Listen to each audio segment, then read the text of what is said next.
One of the demos for today, and that's the Windows 8 experience. But now let's talk about what it's like to build those applications. This is the Build conference, and so now we're going to build them. What's the Windows 8 platform going to look like? Okay, well, here is the platform that all of you know. This platform is, the best way to say it is, it's extremely rich, and it's extremely riddled with feedback from you over how these different parts don't exactly always work together. We've got the C# and VB world built on top of .NET and Silverlight. We've got the C and the C++ world built in the strong Win32 API. And then we've built the silo of HTML, JavaScript on top of Internet Explorer. And I think I've gotten a few pieces of mail and a few tweets and a few other things about how these things don't always all work so well together. So what I want to show you is the bold move we made to reimagine the Windows 8 platform. So the Windows 8 platform for Metro-style applications lets you pick the language that you want to use to build your applications.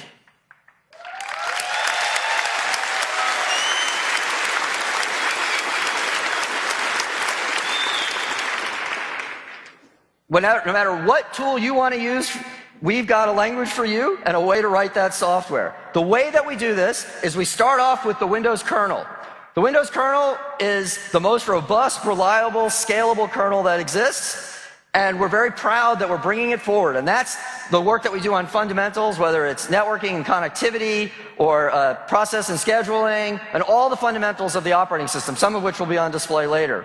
What we've done is we've reimagined the Windows APIs, and we call them the Windows Runtime, or WinRT.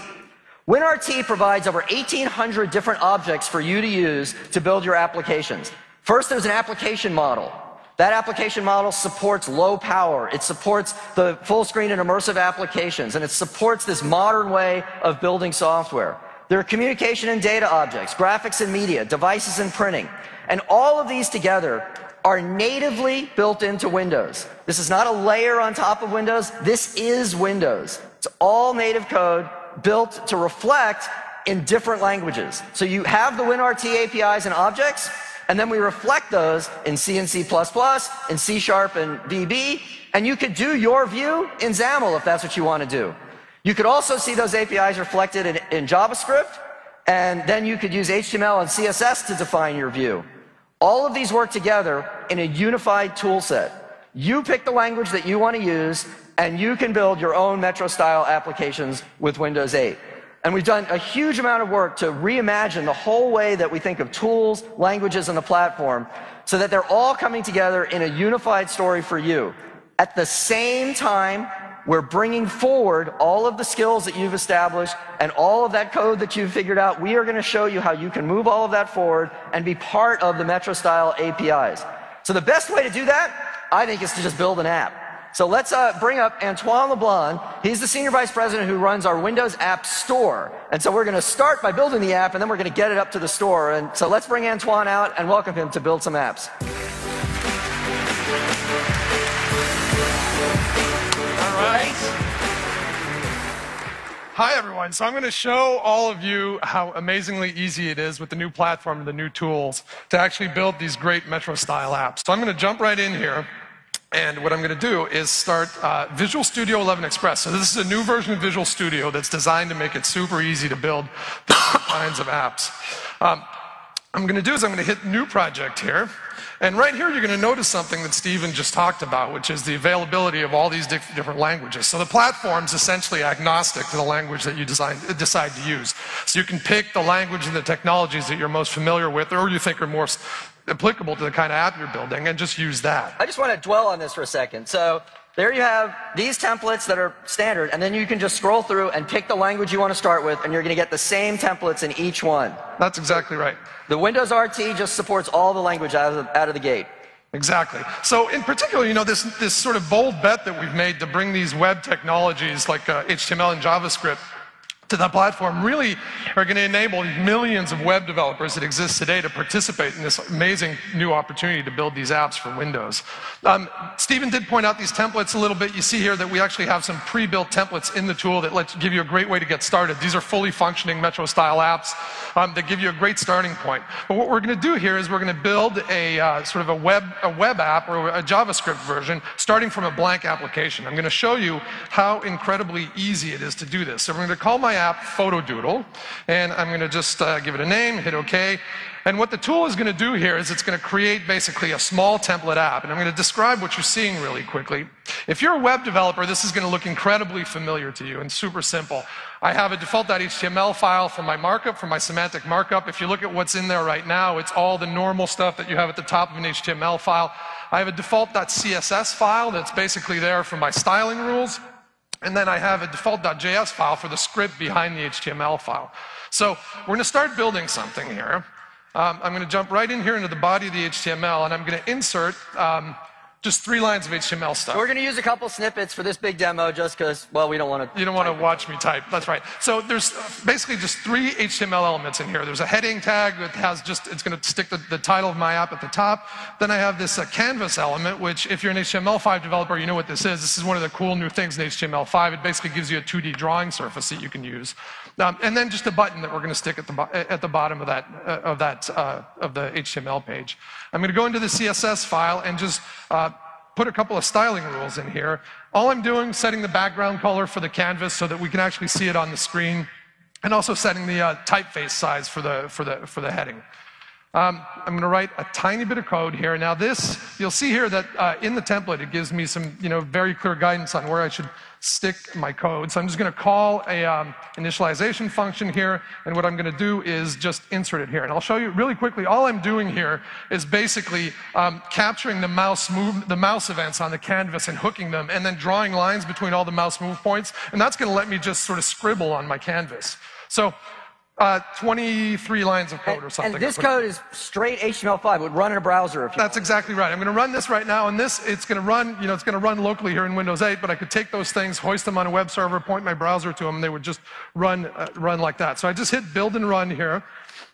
And what it's doing, by the way, this is interesting, it's JavaScript, so it's not compiling it, it's not linking it or doing anything like that. All it's doing is it's packaging all that stuff up, installing it on the system, and running it. So we have a new format, an app package that you'll learn a lot about over this week. That's exactly right. So here's my little app. It's not particularly beautiful, but you can see I can touch on it, and the scribbling works, and I can use... one thing that's interesting is I can use the mouse. I even have a stylus here, and I can use that. And you'll notice I didn't have to write any special code. Actually, the input stack in the platform does a lot of clever work to make all those things look the same and work the same. So let's go back. It's, this is nice, but it's just basically a web app. It's not particularly Metro style. But it's good. Okay, thanks. go. Yeah, anytime you want to pause. So let's metrify this a little bit here. So what I'm going to do first off is I'm going to just insert a couple lines in my initialization function here. I'm going to insert just some initialization code for the button. So all this is doing is hooking the click event on the button, and I'm going to go write a little function that's going to get called when my click event gets when I get that click event. So I'm going to scroll up and show you what I put. So this is sort of the first bit of real Windows 8 code that you're going to see. And what I'm trying to do here is I want the button to bring up a file picker dialog, so I can go pick a photo and actually just stick it in that canvas. That way I can scribble on it. And if you look at this first line of code here, what you see me doing is actually calling into the Windows Runtime API. And what it's doing is it's creating a file open picker object. This is going to look really familiar to you if you've ever written, called the common file dialogs or anything like this. What it does is it just creates the object. It initializes it by giving it a start location, telling it the kinds of files that I want. So here we're looking for image files, setting the default view to thumbnails, and then it brings the thing up, and then basically I can act with it asynchronously. And when I've picked a file, it's going to just open it and then basically take the bitmap and put it in the canvas. So this is just a native control that you can call on from the Windows runtime, and we're calling it here from JavaScript, but you can call it from any language. That's right. So let's do one more little bit of Windows 8 magic here. I'm going to initialize something called this data transfer object. And basically what I'm doing here is I'm going to enable the client. So Julie showed sharing between applications. So I'm going to show you how easy that is. I'm just initializing this object here, and I'm setting up a function that's going to get called when share gets invoked on this application. So let's write the code for that. Again, same kind. This is 4 lines of code. It's super simple. I'm creating this object. It's registered. I'm creating this object, and then when it's going to get called, I'm going to take the bitmap out of my canvas and then basically pass it on to the system. So I'm going to run this now, and now you're going to see something a little bit better. So I'm going to go click on Pick Photo, and here are my photos on my system. So you now have the full touch first photo picker. Exactly. Wait. You can see, as Julie showed, I can go into, for example, Socialite is basically a little client for Facebook. So right there, I can go pick photos that I actually have in my Facebook photo library.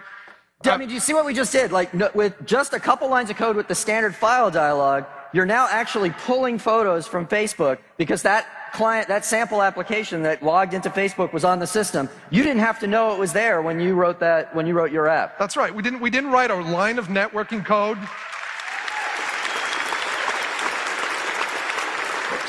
So no networking, no code. I don't know the Facebook API or anything like that. It's pretty amazing to be able to just do that. So I'm going to pick a photo here. And here's a little photo of my dolphin. And I'm just going to scribble on it a little bit. Maybe put, I don't know, put some sharks in there or something. Give him a mustache. Maybe draw a sun. Okay. And then I'm going to share this out. So I'm going to swipe from the right. Here's my share charm. I'm going to click on it. There's Socialite. So I'm going to basically post it on my Facebook page. And I'm going to go, shark. I don't know, what sound does a scared dolphin make? I'm not sure. So there we go. And then I can just hit share in Facebook. And what it's doing now, now it's transferring that picture over. Actually, it's doing it asynchronously. Look, this was incredibly simple. Again, this was like 4 lines of code that I wrote. So it's super cool. But it's not particularly metro-y. Well, it doesn't look very good. The layout's all messed up and all that stuff. So let's go try and fix that. And we're going to fix that with a tool that you guys might have heard of before. I'm going to open this in Expressions Blend. Now, those of you who know Blend are going to go, well, what are you doing? Blend is a tool for editing XAML. It's not a tool for editing HTML. Well, new version of Expression Blend basically takes all the great stuff that it can do with XAML and is able to do it with HTML and CSS as well.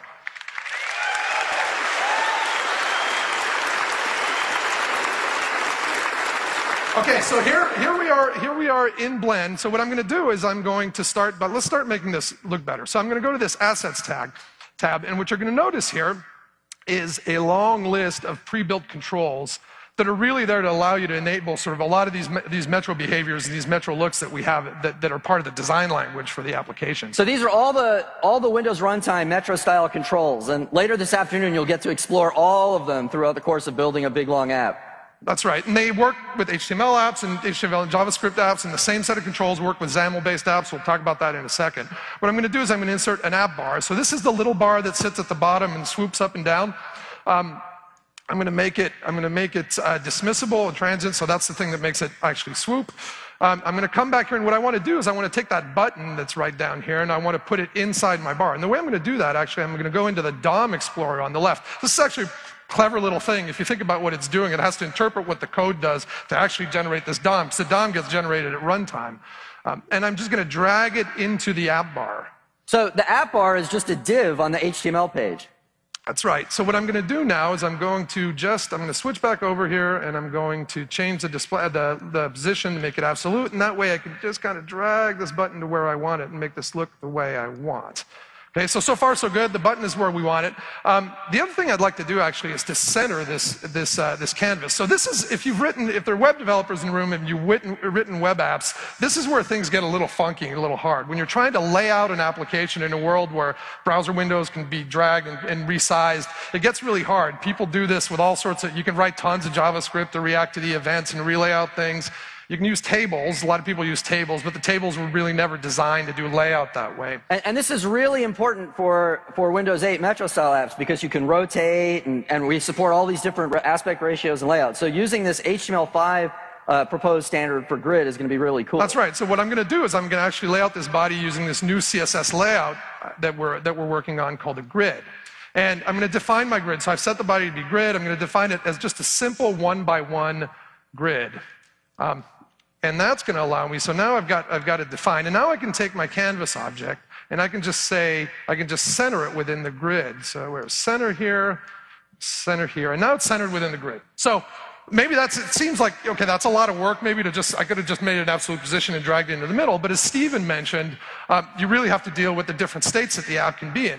In fact, the tool gives me some really cool ways to do that. I don't, as a developer, I might just have a laptop that I'm working on and maybe I can't rotate the screen, or I don't have, these apps need to be able to work on these high DPI, 27-inch screens, things like that.